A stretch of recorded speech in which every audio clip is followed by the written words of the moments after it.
आज एक्सरसाइज 3.3 में question number 3 हम चल रहे थे, उसका 5th नंबर वाला क्वेश्चन आया था जिसमें इक्वेशन बनाने भी है हमें और उसे सब्स्टिट्यूशन मेथड से सॉल्व करना है। राइट, सब्स्टिट्यूशन मेथड से सॉल्व करना है। तो यहाँ पे क्वेश्चन मैंने पहले से लिखा हुआ देखो कि a fraction becomes 9/11।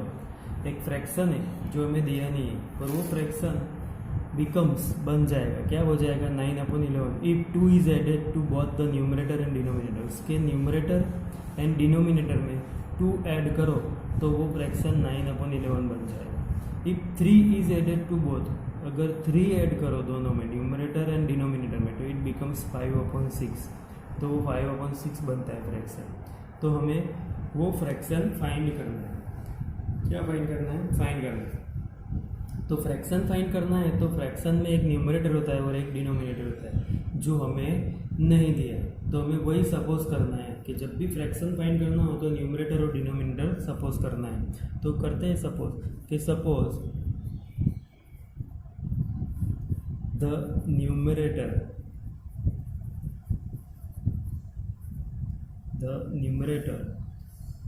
Of fraction be X. Right, numerator suppose कर लिया तो दूसरा क्या करेंगे? Denominator. And denominator be Y. Right, तो न्यूमरेटर एक्स हो गया और डिनोमिनेटर वाई हो गया। राइट, तो therefore required fraction is x upon y। ये फ्रैक्शन मिल गया जो हमें फाइंड करना है। उसको x और y फॉर्म में तो हमने सपोज करके बना दिया। अब वो रियल में कौन सा है वो हमें फाइंड करना है। राइट, तो उसके बाद फर्स्ट कंडीशन दी है कि if we 2 is added to both the numerator and denominator. Right, तो फ्रॉम गिवन डेटा में क्या दिया है कि 2 is added numerator and denominator. तो दोनों में 2 ऐड करते हैं तो x प्लस 2 हो गया और डिनोमिनेटर में करो तो y प्लस 2 हो जाएगा। It becomes 9/11। वो क्या बनता है? 9/11। तो इज इक्वल टू 9/11। राइट, ये 9/11 हो जाएगा। अब इसको सोल्व करके सिंप्लीफाई करके हमें इक्वेशन फॉर्म करना है। राइट, तो ये क्रॉस मल्टीप्लाई हो जाएगा। तो देयरफॉर ऐसे देखो 11 into X plus 2 is equal to ये 9 के साथ मल्टीप्लाई हो जाएगा 9 into Y plus 2। Cross multiply कर दिया। राइट, अब आगे इसको सोल्व करते हैं तो देयरफॉर 11x प्लस 11 2 ज़ा 22 9y प्लस 18 तो देयरफॉर 11x प्लस ये 9y को इस साइड पहले से ले लेते तो minus 9y is equal to 18 minus 22। तो therefore 11x minus 9y 18 minus 22 minus 4। ये इक्वेशन नंबर 1 हो गया। क्या हो गया? Equation number 1। अब इक्वेशन नंबर 1 ये बना दिया हमने। अब इक्वेशन नंबर 2 बनाना है तो उसके लिए दूसरा जो डेटा दिया है वही यूज़ करना है। तो दूसरा डेटा क्या दिया है कि 3 is added to both again from given data. जो डेटा में दिया है वही यूज़ करेंगे। उसमें क्या दिया है कि 3 is added to both, denominator and numerator में 3 ऐड करना है तो x plus 3 upon y plus 3 it becomes 5/6। तो 5/6 हो गया। तो यहाँ से भी क्रॉस मल्टीप्लाई करना है 6 into X plus 3 is equal to 5 into Y plus 3। ये 6 इसके साथ मल्टीप्लाई y प्लस 3 इसके साथ, ये क्रॉस मल्टीप्लीकेशन बोलते हैं इसे। राइट, हमने ये सीखा था 9th में नीट में। क्रॉस मल्टीप्लाई कर दिया। अब 6 मल्टीप्लाई x प्लस 6 3 ज़ा 18 is equal to 5y plus 15। Therefore 6x minus 5y, ये 5y को इस साइड ले लिया 15 माइनस 18 तो therefore 6x minus 5y is equal to -3। Equation number 2, ये इक्वेशन नंबर 2 बन गया। इक्वेशन 1 और 2 हो गए, ये 1 और 2। अभी उसे x या y फॉर्म में हमें कन्वर्ट करके उसकी वैल्यू सब्सटीट्यूट कर देनी है। तो 2 में से करते फ्रॉम इक्वेशन 2। इक्वेशन 2 है जो, उसमें ये दिया है कि 6x minus 5y is equal to -3। तो देयरफॉर हम x फॉर्म में कन्वर्ट कर देते हैं उसे। तो 6x इज इक्वल टू क्या हो जाएगा, तो ये -5y इस साइड आएगा तो प्लस हो जाएगा 5y, और ये -3 एज इट इज। तो x इज इक्वल टू क्या हो जाएगा 5y minus 3 upon 6। 5y minus 3 upon 6, right. समझना है। क्वेश्चन 2 में से हमने ये x के फॉर्म में कन्वर्ट कर दिया। अब हमें क्या करना है, तो ये जो वैल्यू है x की वो सब्सटीट्यूट करनी है। ये इक्वेशन 2 में से मिली है, तो सब्सटीट्यूट किस में करेंगे, इक्वेशन 1 में। तो substituting value of x is equal to 5y minus 3 into 6 in equation 1। Equation 1 क्या दिया था, तो 11x minus 9y is equal to -4। इसमें x की वैल्यू ये सब्सटीट्यूट करनी है। तो 11 into 5y minus 3 upon 6 minus 9y is equal to -4। तो अब इसको सिंप्लीफाई करते हैं। देखो, तो ये 6 जो है, 6 एलसीएम ले लो, 6 एलसीएम हो जाएगा तो 6 इसके साथ भी मल्टीप्लाई हो जाएगा। फिर जो नीचे एलसीएम बचेगा वो डायरेक्ट इसके साथ मल्टीप्लाई हो जाएगा। तो पहले ये दोनों को भी मल्टीप्लाई करना है। देखो 11 5 ज़ा 55y,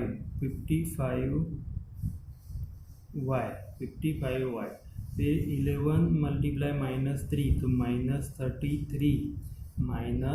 -33, फिर ये 6 9 ज़ा 54 तो -54y, और ये 6 इसके साथ मल्टीप्लाई हो जाएगा, जो नीचे एलसीएम बचेगा वो। तो 6 4 ज़ा 24 -24।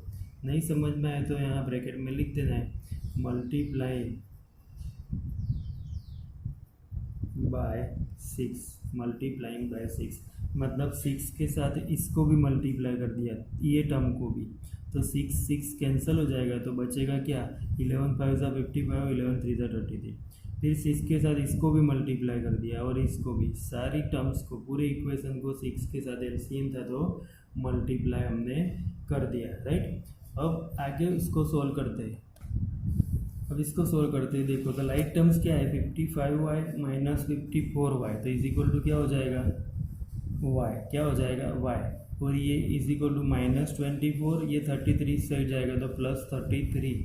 तो therefore y is equal to क्या हो जाएगा 9, तो ये y की वैल्यू मिल गई। अब ये y की वैल्यू मिल गई तो वो वैल्यू सब्सटीट्यूट कर देनी है। Substitute value of y is equal to 9 in equation 1 2 किसी में भी कर सकते हो, या x इज इक्वल टू जो हमने फाइंड किया है 5y माइनस 3 अपॉन 6, इसमें भी कर सकते हो, राइट। तो x is equal to 5y minus 3 upon 6 है, तो y की वैल्यू 9 रखनी है। तो is equal to 5 into 9 minus 3 upon 6, 9 5 ज़ा 45 माइनस 3 अपॉन 6, तो इज इक्वल टू 42 अपॉन 6 7 ज़ा, तो x इज इक्वल टू क्या हो गया, x इज इक्वल टू 7 हो गया। क्या हो गया, 7 हो गया। तो x क्या था हमारा न्यूमरेटर और y डिनोमिनेटर, तो हमें y और x दोनों मिल गए। तो therefore hence the required fraction is, तो फ्रैक्शन में जो न्यूमरेटर था वो ऊपर आएगा 7 और डिनोमिनेटर 9, तो 7/9। तो ये फ्रैक्शन था 7/9। तो ये फ्रैक्शन 7/9 था, इसमें दोनों में 2 ऐड करो तो 7 + 2 9 और 9 + 2 11 बिकम्स 9/11। वेरिफिकेशन भी हो गया, राइट। अब इसका नेक्स्ट क्वेश्चन करते हैं। देखो इसका लास्ट क्वेश्चन है 5 years hence। 5 years hence मतलब 5 साल बाद the age of Jacob will be 3 times.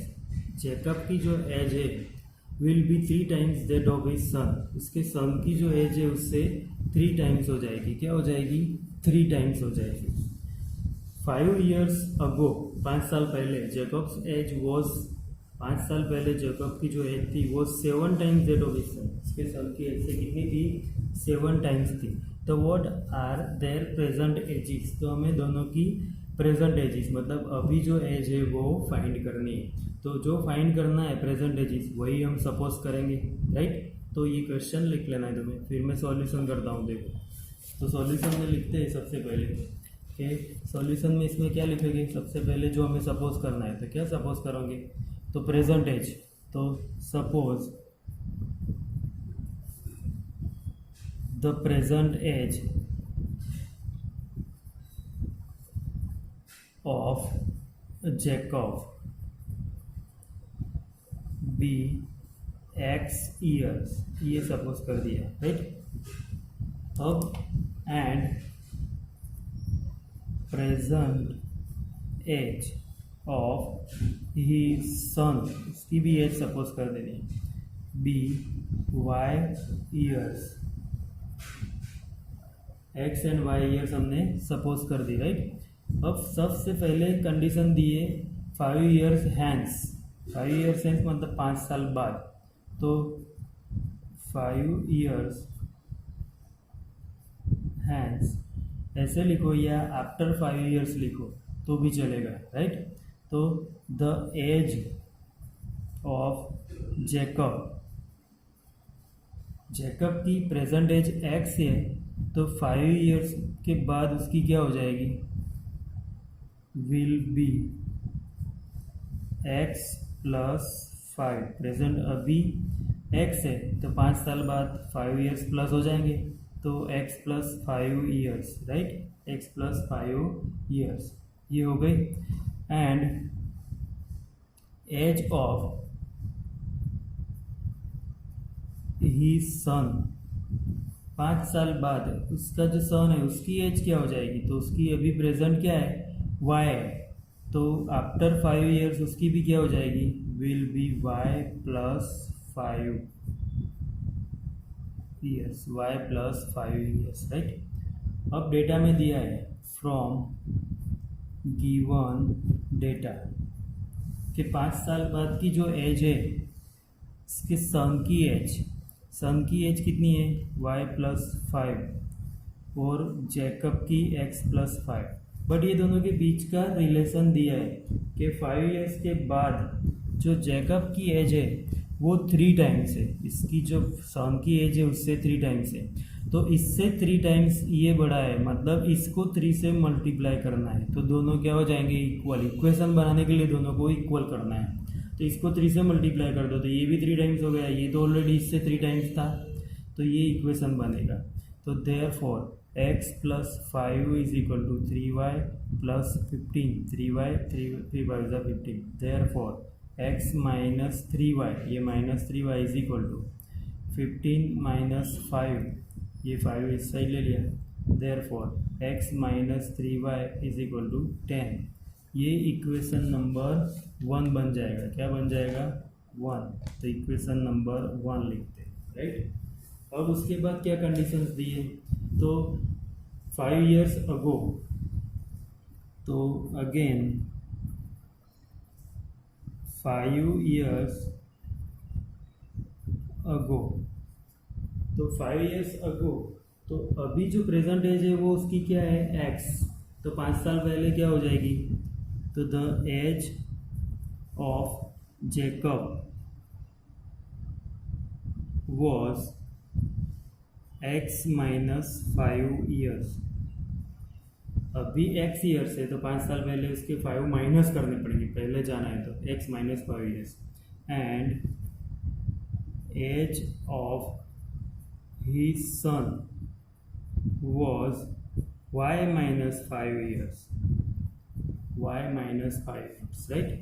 अब इसकी भी कंडीशंस दी है from given data, from given data.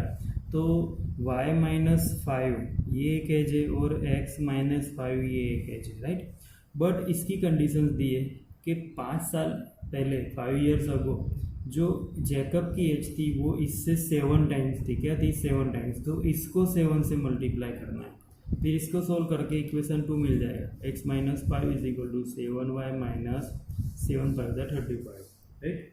तो देयरफॉर x माइनस ये 7y इस साइड ले लेते तो माइनस 35 और ये माइनस 5 का प्लस 5 हो जाएगा। तो therefore x minus 7y is equal to minus 35 plus 5 है तो माइनस 30। ये इक्वेशन नंबर 2 हो गया। क्या हो गया?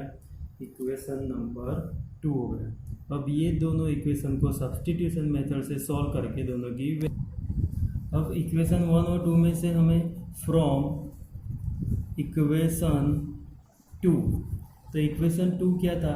तो इक्वेशन 2 था x minus 7y is equal to minus 30।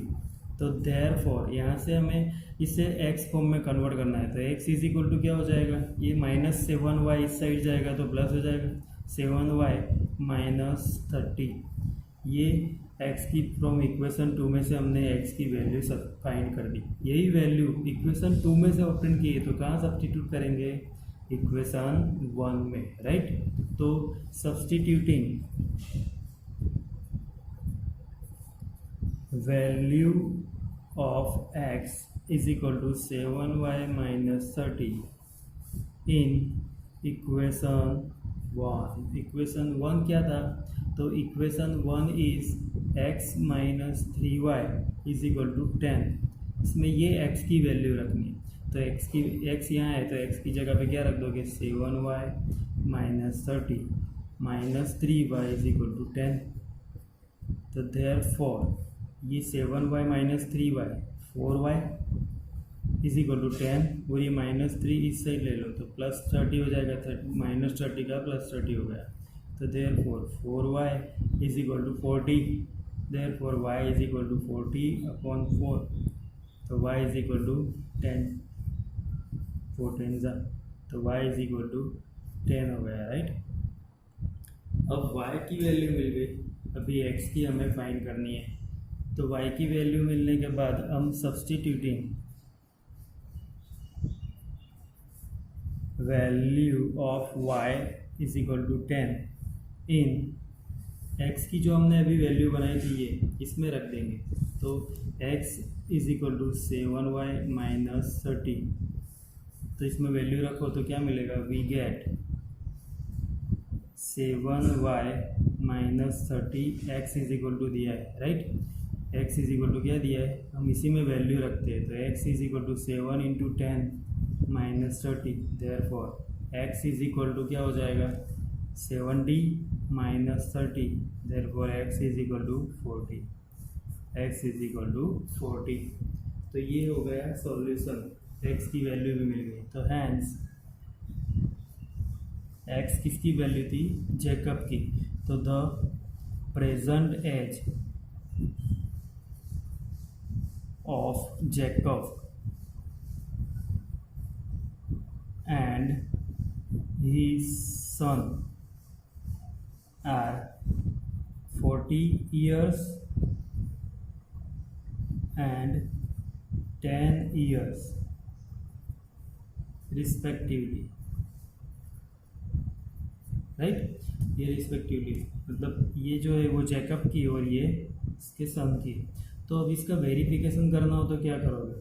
तो वेरिफिकेशन तो सिंपल, पहले दिया था कि आफ्टर 3 इयर्स के बाद, अरे 5 इयर्स के बाद, तो 5 इयर्स के बाद जैकब की कितनी हो जाएगी? 45। कितनी हो जाएगी एज? 45। और 5 इयर्स के बाद इसके सन की कितनी हो जाएगी? 10 प्लस 5 15। तो ये 3 टाइम्स था तो 15 3 सा 45, राइट। तो ये वेरिफिकेशन भी तुम ड्रॉप में करके आंसर राइट है कि रॉन्ग चेक कर सकते हो। ओके, आज ये 2 सम करते हैं। ये सब्स्टिट्यूशन मेथड के सम थे, वो ये एक्सरसाइज हमने कंप्लीट कर दी।